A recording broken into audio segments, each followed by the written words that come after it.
আজি বৰপেটা জিলাত AIUDF দলৰ জিলা সমিতি যোগদান পৰ্ব আয়োজন কৰে।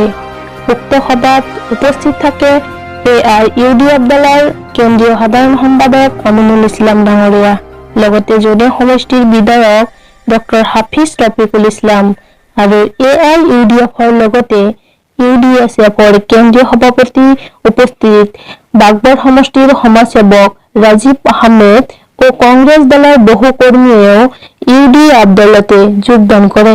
জানিব পৰা মতে বাগবৰ সমষ্টিৰ বিধায়ক চেয়াৰমান আলীয়ে পুৰণা কংগ্ৰেছক গুৰুত্ব নিদিয়াৰ ফলত কংগ্ৰেছ কৰ্মীয়েও অন্য দলতে ঢাপলি মেলিছে। নিউজ ডেস্ক, লাইজৰ লাইভ, অসম।